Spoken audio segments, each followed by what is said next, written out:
people are often critical of the Jim Herd era. And I understand that lots of criticism to go around, but it wasn't all bad. I mean, we had some really cool stuff as a fan that I really enjoyed of the Jim Herd era. What were the highlights and lowlights of this era for you and your fandom? Well, I think one of the biggest highlights slash lowlights for me was RoboCop. Yeah. That was a big crossover for me as a kid. As a kid, it was badass, man. I loved the whole intrigue of the Black Scorpion. The payoff obviously was not great, but as a kid, I don't know, man. And that was great for the wrestling magazines at the time. They got Yes. all kinds of material out of it and speculating who, and that made you look into the past of Sting. And I love that kind of stuff. And I'm also, again, I'm 10 years old watching this, 10, 11, because I'd watch my tapes over and over. Just all the characters. I loved them all, man. I was a WWF fan first and foremost, but there was so much in WCW that I also loved. Do you remember what your first exposure to WCW or the NWA was? Yeah, so it would have been Saturday mornings, right? We would have WWF, WCW, and then there would be like American Gladiators, Monster Trucks would be on there. You'd have like some Gravedigger, right? So I'd set the tape and record and watch all that stuff back. But the first angle I remember from WCW is Sting blowing his knee out, and then Luger has Flair in the rack, and they start beating up on Sting in his knee brace, and he drops the rack. And as a kid, I'm like, no, what are you doing? Why would you let him go? But the whole Sting being a part of the Four Horsemen, Ole Anderson, all that stuff is like my first intro to WCW. Tony, you're so much fucking older than Chris and I. I mean, so much fucking older. There's no way that he and I could possibly remember this, but you being such considerably older than us, I figured you might remember this. When Chris set his VCR on a Saturday morning, I know he had to have the clock set. I mean, every parent needed help to not make it just flash 12, 12, 12. So a kid like Chris or I would come along and we'd make sure it was set, and we had the AMs and PMs and all that. But what I don't remember is, did we have to leave the television on that channel? And did the television have to be on in order for it to record? Cause I feel like there was another step in there. I think the first ones did, but as they progress, you did not have to have it on, because I remember that being a selling point to later VCRs. Yes. I mean, I remember later you didn't have to, but I know when VCRs first came out, they were like hundreds or thousands of dollars. Look at this. I forgot about this. The Wild-Eyed Southern Boys, Steve Armstrong and Tracy Smothers out here dressed up for Halloween and give a worthwhile distraction here. And the racket's just laying right in the center of the ring. Tommy Rich just nailed Stan Lane with it. There you go. How about that? Tommy Rich and Ricky Morton steal a win from the Midnight Express thanks to the Wild-Eyed Southern Boys. Yeah. And guys, this just shows you what good workers can do. Yes. Just an opening match. And now Ricky Morton hair is back where it should be.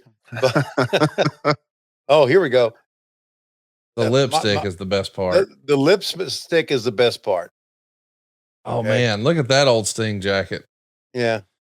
He looks like She-Ra right there. Unfortunately, we cannot let you listen to the sound here. What do you think he's talking about, if you had to guess? He's probably talking about something like, Schiavone, coming up in 2024, I'm going to be old, but I'm going to be taking crazy bumps. You unbelievably are still going to be in the fucking business, which is incredible since you were the shits back in 2021 or 2001. But woo, look at me, Schiavone. That makeup fucking sucks. He's probably saying something to that. And I'm serious.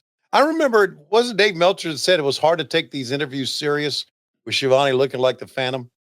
Didn't he say that? I don't remember that. Thinking, yeah, I remember thinking, it's Halloween, you fucking dumbass. Yeah, it is Halloween. Yeah. It's hard to suspend my disbelief, Tony, when I look at you with that. I can believe everything else is real, but now that's bullshit. That's hilarious. Tracy and Steve Armstrong dressed up like Cornette. You know, that has me invested. But you, come on, man.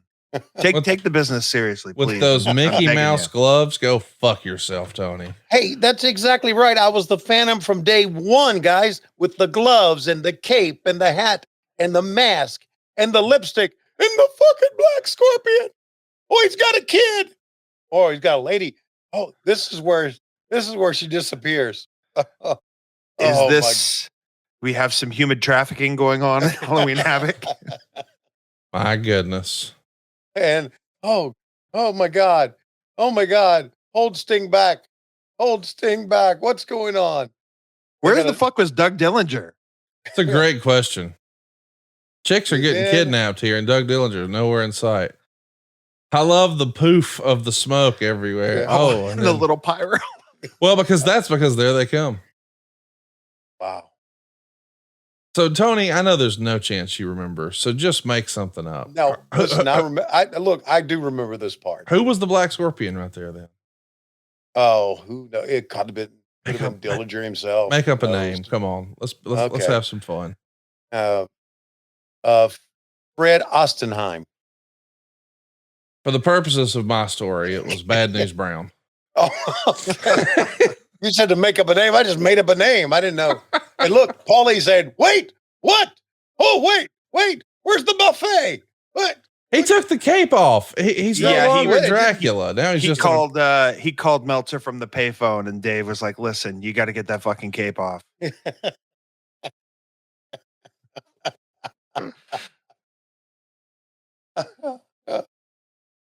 Jim looked pretty damn good here. Jim, I think I've talked about this before. Jim Jim worked at a men's store when he was younger, and he always had nice suits, and I thought dressed up very, very well.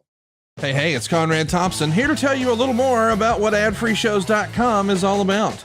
Get early, ad-free access to more than a dozen of your favorite wrestling podcasts every single week, starting at just $9. That's less than 20 cents an episode each month. And yes, you can listen to them all directly through Apple Podcasts or your regular podcast apps. How easy is that? Ad-free shows also has thousands of hours worth of bonus content and docuseries like Title Chase, Eric Fires Back, Conversations with Conrad, and The Insiders. Plus new series like The Book with David Crockett, Monday Mailbags with Mike Chioda and Nick Patrick, and a whole lot more. And you want to talk about early? You can't get any earlier than listening to the shows live. You can be a part of the live studio audience as we record the podcast. Plus, ride shotgun alongside your favorite childhood heroes for live watch-alongs, Q&As, and other interactive experiences every single month. Come on now, see for yourself what thousands of other wrestling fans from around the world have discovered, that adfreeshows.com is the best value in wrestling. Check it out today, and hey, when you do, the first week is completely free. adfreeshows.com.